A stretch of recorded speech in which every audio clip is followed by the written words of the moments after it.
اب اللہ کا کسی چیز کو حرام کر دینا یہ اللہ کی طرف سے رحمت ہے یا مصیبت ہے؟ اس کی مثال میں سمجھاتا ہوں. اللہ نے جانور پیدا کیے. کوئی جانور جنگلی جانور ہیں, وہ خون پینے والے ہیں, ان سب کو کہا یہ حرام. اگر تم یہ پیو کھاؤ گے تو تم خونخوار بن جاؤ گے. دوسری قسم جانور جو گھروں میں رہتے ہیں, ان گھروں میں رہنے والے جانوروں کی بھی دو قسمیں کر دی. ایک جانور کی قسم وہ ہے جو گھروں میں رہتا ہے مگر اس کو حرام کر دیا گیا. کتا, بلی, چوہا, نیولا وغیرہ یہ حرام کر دیے. سانپ, بچھو, یہ سارے جانور حرام کر دیے. کیوں حرام کر دیے؟ اللہ نے بنایا, ہم کھاتے بہت اچھا ہوتا, مگر نہیں, ان جانوروں کے گوشت کے اندر ایسی مضر چیزیں ہیں جو تم کو نقصان پہنچائے. ان جانوروں کے جسم میں ایسی مضر چیزیں ہیں وہ جو تم کو نقصان پہنچائیں گی. زیادہ لمبی بات نہیں کر سکتے, میں مختصر بتاتا ہوں. کتے کے منہ میں جراثیم, اتنے خطرناک جراثیم کہ اگر کتا کاٹتا ہے تو کئی انجیکشن چھاسن کرے, 14 انجیکشن پیٹ میں کرنے پڑتے ہیں. اتنے خطرناک, اور ہمیشہ وہ کتے کے منہ میں موجود رہتے ہیں. جو ہی لیول بڑھ جاتی ہے تو کتا ہلکیر بن جاتا ہے, پھر وہ کتا کاٹنے لگتا ہے. تو کتے کے منہ میں جراثیم ہے.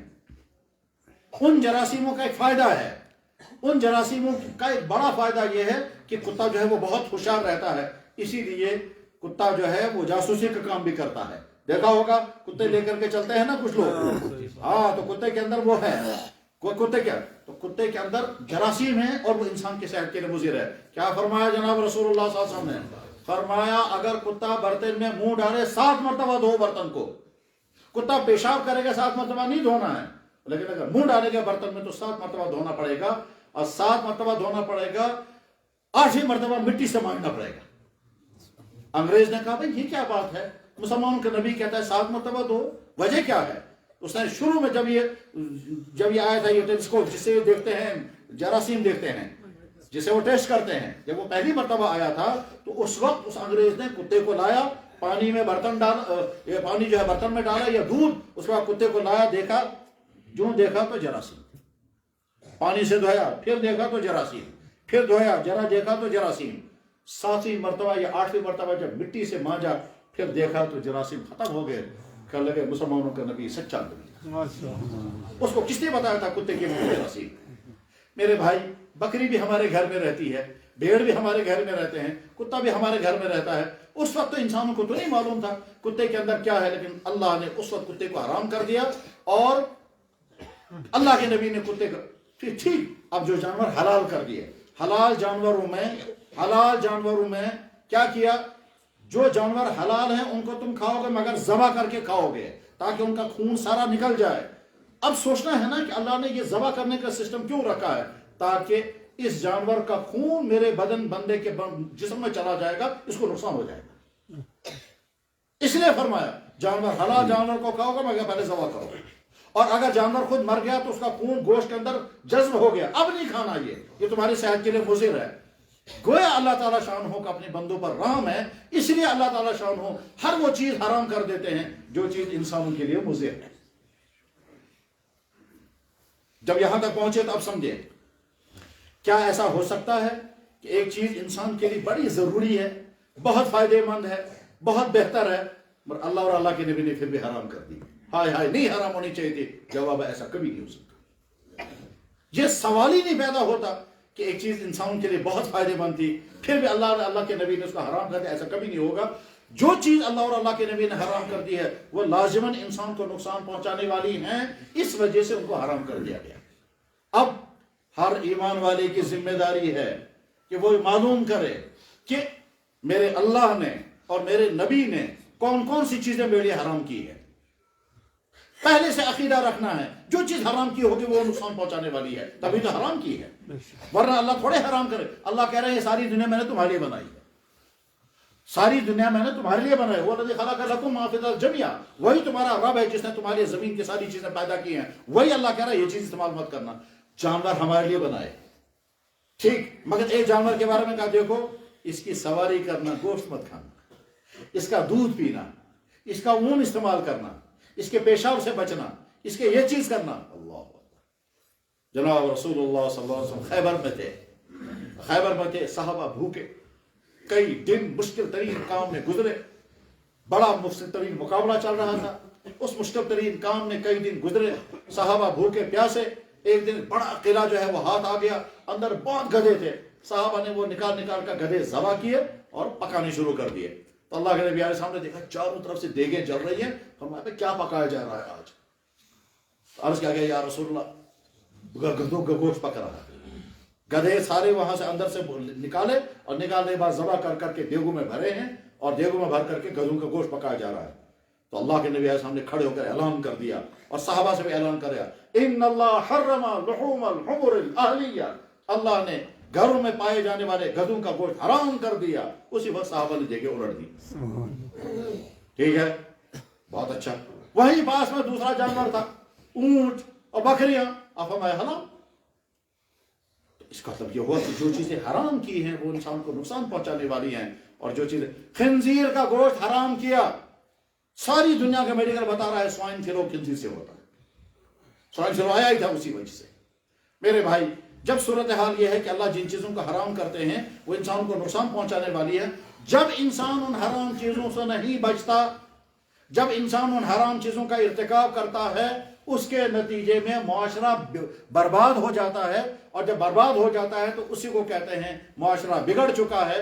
اور اس کی مثالیں کیا ہیں کہ نوجوان آوارہ ہوں گے، نوجوان ڈرگز کریں گے، نوجوان فیشن کریں گے، نوجوان ڈانس دیکھیں گے، نوجوان میوزک سنیں گے، نوجوان غلط تعلقات میں پھنسیں گے، نوجوان بری باتوں میں مبتلا ہو جائیں گے، یہاں تک کہ آگے ہوتے ہوتے پھر نوجوانوں کا حال یہ ہوتا ہے وہ یہ بھی کہتے ہیں خدا ہے ہی نہیں کہیں۔ تو سمجھ لو نوجوانوں کا معاشرہ بگڑ گیا، دفتروں کا معاشرہ بگڑتا ہے، ملازم کام نہیں کریں گے، کاموں کو لٹکائیں گے، اور کام کریں گے تو رشوت کے بغیر کام نہیں کریں گے، گورنمنٹوں کے آئے ہوئے پیسے جو ہیں وہ خود اڑائیں گے اور ساتھ میں سکیمیں فیل کر دیں گے۔ غرض یہ کہ ادھر سے بھی کرپشن ہوگا، ادھر سے بھی کرپشن ہوگا، لوگوں کو ستائیں گے، قانون کے ذریعے سے تکلیف دکھ پہنچائیں گے، تو سمجھو دفتروں کا معاشرہ بگڑ گیا۔ بازاروں میں کیا ہوگا؟ ایکسپائر مال لوگ بیچیں گے، غلط ریٹ لگائیں گے، کسٹمروں کو لوٹیں گے، ملاوٹ کر کے مال بیچیں گے، اور کہا جائے گا کہ بازاروں کا معاشرہ بگڑ گیا۔ گھروں میں کیا ہوگا؟ شوہر بیویوں کو ستائیں گے، بیویاں شوہروں کی نافرمانیاں کریں گے، اولادیں ماں باپ کی نافرمانیاں کریں گے، ماں باپ اولادوں کو دکھ پہنچائیں گے، بھائی بھائی کو تکلیف پہنچائے گا، وراثت اڑائیں گے، ایک دوسرے کو تکلیفیں پہنچائیں گے، کہیں گے گھروں کا معاشرہ بگڑ گیا۔ عورتیں بے پردہ ہو جائیں گی، بدکاریاں عام ہوں گی، غلط تعلقات پھیلنے لگیں گے، کہ عورتوں کا معاشرہ بگڑ گیا۔ آج ہمارا حال یہی ہے میرے بھائی۔ جناب محمد الرسول اللہ صلی اللہ علیہ وسلم کے ہزاروں کمالات میں سے ایک بڑا کمال یہ تھا کہ آپ نے معاشرہ اتنا پاکیزہ بنایا کہ پوری انسانی تاریخ میں ایسا معاشرہ کسی نے نہیں بنایا۔ پوری انسانی تاریخ کسی مذہب میں اتنا پاکیزہ معاشرہ نہیں دکھایا جا سکتا جیسا پاکیزہ ترین معاشرہ محمد رسول اللہ نے بنایا۔ محمد رسول اللہ کے تیار کیے ہوئے انسان حکمران بنے، اس زمین پر ان سے زیادہ بہتر حکمران کوئی نہیں بنا۔ عمر ابن خطاب رضی اللہ تعالیٰ عنہ کے زمانے میں قحط آیا، عمر ابن خطاب ایک ہفتے تک بھوکا رہتے تھے۔ جب بہت زیادہ کمزور ہو گئے، ایک دفعہ ایک صحابی نے کہا حضرت امیر المومنین آپ اڑ بھی نہیں پا رہے ہیں، میں تھوڑا آپ کے لیے حلوہ لاتا ہوں۔ چنانچہ اس نے کیا کیا؟ کھجور، جو اور دودھ، گھی اور دودھ ملا کر کے حلوہ بنایا اور حضرت عمر کی خدمت میں پیش کیا کہ حضرت آپ کے لیے میں حلوہ لایا ہوں، آپ تناول فرمائیں، اتنے کمزور ہو گئے۔ حضرت عمر نے فرمایا کیا مدینے کے ہر گھر میں یہ حلوہ موجود ہے؟ انہوں نے کہا جی حضرت، قحط سالی چل رہی ہے، کہاں حلوہ موجود ہوگا؟ تو عمر بن خطاب نے کہا جب مدینے کے گھروں میں حلوہ موجود نہیں، عمر کیسے کھا سکتا؟ حضرت عمر بن خطاب امیر المومنین ہیں، اندر بیٹھے ہوئے حساب لکھ رہے تھے، باہر سے کسی نے آواز دی، رات کا وقت تھا، باہر سے کسی نے آواز دی۔ حضرت عمر کو تھوڑا غصہ بھی آ گیا، رات کا وقت کون آ گیا ہے؟ پھر سوچا کسی کی مجبوری ہوگی تبھی تو آیا ہوگا، فوراً کھڑے ہو گئے، دروازہ کھولتے کھولتے فرمایا کون ہے؟ باہر سے آواز آئی علی۔ حضور سمجھ گیا حضرت علی ہے، یہ حضرت عمر سمجھ گیا حضرت علی ہے، فوراً دروازہ کھولا، حضور کے داماد، فوراً دروازہ کھولا۔ فرمایا آپ اس وقت کیوں آئے؟ کہ حضرت بڑا ضروری کام. فرمایا ذات کا کام ہے یا امت کا؟ انہوں نے کہا جی حضرت ذات کا کام ہے. کہا ذرا رک جائے. واپس گئے, چراغ بجھا دیا. چراغ بجھانے بعد کہا اب اندر تشریف لائیے. حضرت علی نے عرض کہا حضرت کیوں؟ فرمایا بیت المال کا چراغ جل رہا تھا, میں گورنمنٹ کا حساب لکھ رہا تھا. تم ذاتی کام کے لیے آئے ہو, عمر کے بعد ذاتی چراغ نہیں ہے, میں تمہارے لیے جلاؤں گا. بیت المال کا چراغ میں تمہارے لیے کیسے جلاؤں گا؟ اے دنیا کے انسانوں, ایسے حکمران, یہ ہے محمد. حضرت عمر بن خطاب نے گورنر کو بلایا. گورنر آیا ہے مصر سے حساب دینے کے لیے. گورنر حاضر ہو گئے, مصر کا سارا حساب پیش کیا. حساب پیش کرتے رہے. حضرت وہاں مال گزاری اتنی آئی, معاملات یہ ہیں, غیر مسلموں کے ساتھ اس طرح سے حسن سلوک کیا جا رہا ہے. یہ ساری رپورٹ دینے کے بعد پھر جب کھاتا ختم ہونے لگا تو گورنر صاحب نے پوچھا حضرت آپ کے صاحبزادے ٹھیک ہیں؟ ہاں ٹھیک ہے. کہ حضرت آپ کی طبیعت ٹھیک ہے؟ اچھا چپ رہو. وہ حیران ہو گیا, کیا بات ہو گئی؟ انہیں فوراً چراغ بجھا دیا. کہنے لگا تم نے ذاتی گفتگو شروع کر دی ہے, بیت المال کا چراغ ذاتی گفتگو کے لیے نہیں جلے گا. تم اب تک مجھے حساب دے رہے تھے, بیت المال کا چراغ جل رہا تھا, تم نے ذاتی گفتگو شروع کی, میں بیت المال کا چراغ ذاتی گفتگو کے لیے کیسے استعمال کر سکتا؟ عمر المومنین محمد رسول اللہ صلی اللہ علیہ وسلم نے حکمران بنائے تو ایسے, جوان بنائے تو کیسے؟ اتنے پاکیزہ جوان مدینہ طیبہ میں ایک بھی کہیں آنکھ اٹھا کر دیکھنے والا کوئی نہیں. میرے بھائی تفصیل کا وقت نہیں, میں مختصر بات کر رہا ہوں. اس وقت ہمارا معاشرہ 4 مقامات پر تباہیوں کا شکار ہے. ان 4 مقامات میں سے پہلے ہے جوانوں کی دنیا. ہمارے جوانوں کی دنیا اس وقت کیا ہے؟ اللہ کا خوف نہیں, آخرت کی فکر نہیں, حرام کاموں کو چھوڑنے کا جذبہ نہیں, ڈرگس میں تسلسل کے ساتھ مبتلا ہو رہے ہیں. ڈرگس کی نئی نئی قسمیں آ رہی ہیں, یہاں تک کہ ایسے ڈرگس بھی ہیں کہ جن کا سوچنا بھی پہلے ناممکن تھا. اب وہ چیزیں عام ہو رہی ہیں, اور کس طرح سے عام ہو رہی ہیں؟ بہرحال عام ہو رہی ہیں, اور ہمارے نوجوان اس میں مبتلا ہوتے جا رہے ہیں. لڑکوں اور لڑکیوں کے غلط روابط ہیں. ان غلط روابط میں وہ چیزیں بھی ہوتی ہیں جن چیزوں کا بولنا مسجد میں بہت مشکل ہے, بہت مشکل ہے. نوجوان لڑکے اور لڑکیاں اس وقت صورتحال یہ ہے, ان کو نبی کی شکل سے بھی نفرت ہو گئی ہے, نبی کے لباس سے بھی نفرت ہو گئی ہے. ان کو بڑا مزہ آئے گا اگر وہ ایک مسلمان بیٹی بڑے فخر کے ساتھ کہتی ہے آج مجھے خوشی ہو رہی ہے کیونکہ میں نے بوائے کٹ کیا. مسلمان نوجوان لڑکا فخر کے ساتھ کہتا ہے میں نے فلانے ہیرو کا کٹ کیا ہے, میں نے فلانے کرکٹر کا کٹ کیا ہے. اب وہ داڑھی کا کٹ کرتا ہے فلانے کرکٹر کا, اور بالوں کا کٹ کرتا ہے فلانے کسی کا. میرے بھائی اللہ کے نبی علیہ السلام نے اپنے زمانے میں بالوں کی جس کٹنگ کو حرام کر دیا تھا وہ بالوں کی کٹنگ آج فیشن میں ہے. 1400 سال پہلے اللہ کے نبی نے فرمایا تھا کیا چاروں طرف سے بال صاف کر کے بیچ میں بال کھڑے کر دینا, اس وقت آپ نے حرام کر دیا تھا. ان بیچ کے زمانوں میں تو یہ فیشن نہیں آیا, آج یہی فیشن. یہ دیکھو فیشن بنانے والے پلاننگ کے ساتھ ایسی چیزیں لاتے ہیں کہ جس سے براہ راست مسلمان اپنی نبی کے خلاف کرے, اور مسلمان خوش شوق ہو کر کے کر رہا ہے. تو غرض یہ کہ یہ ڈرگس میں پھنس گیا ہے, یہ غلط تعلقات میں ہے, یہ برائیوں میں ہے. اچھی طرح سے میرے نوجوان بھائیوں سمجھو اچھی طرح سے, آپ کی جوانی پاکیزہ جوانی ہے اس لیے کہ جب تک تم نابالغ تھے تو اگر گناہ ہوا ہے تو وہ معاف, بالغ ہونے تک تم معصوم, اگر کسی سے کوئی گناہ ہوا ہے تو اللہ کے ہاں وہ پکڑ نہیں ہوگے, وہ معاف ہے. بالغ ہونے کے بعد اب آپ انسان بن گئے, اب اللہ تعالیٰ شانو چاہتے ہیں میرے بندے میں نے کتنی پلاننگ کے ساتھ تجھے بنایا, میرے ایک ایک چیز تجھے مکمل کر کے فٹ کر کے دے دی. یہ ساری ڈرگس کی چیزیں تیری صحت کو تباہ کرنے والی ہیں, تو ان کو استعمال مت کر.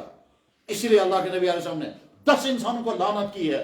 شراب نچوڑنے والا, شراب لانے والا, شراب پلانے والا, شراب کیری کرنے والا, شراب کے لیے برتن دینے والا, شراب پینے والا, شراب کا حساب 10 آدمیوں کو لعنت کی ہے, اور وہ شرابی نہیں ہے.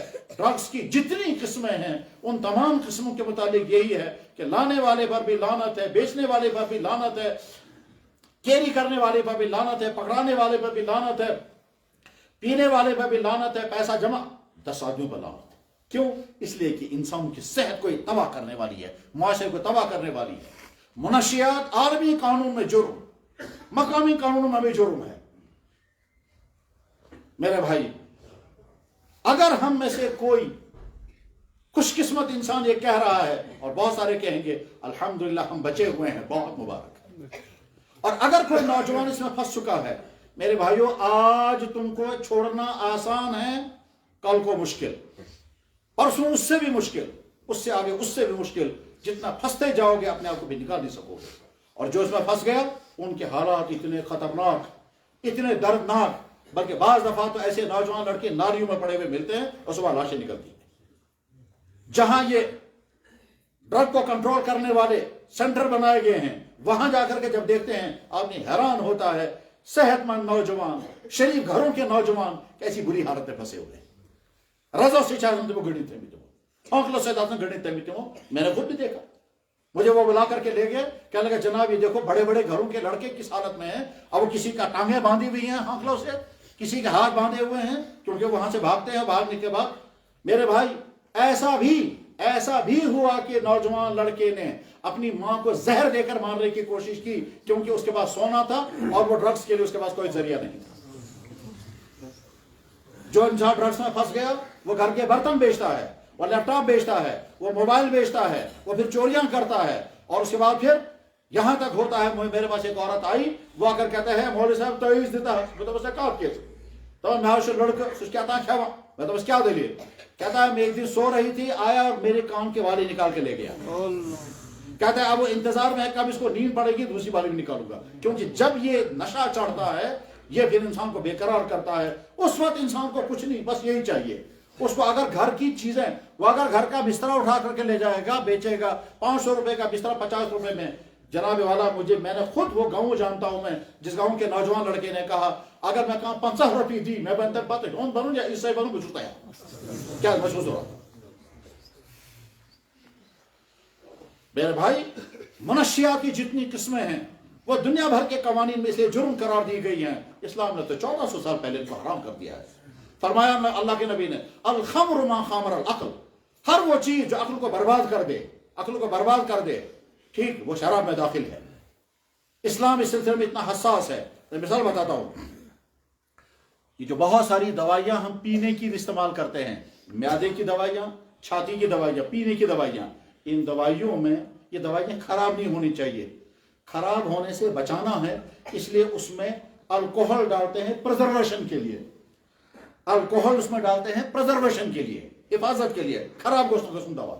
یہ جو الکوہل ہے یہ شراب ہے، یہ نشہ ہے۔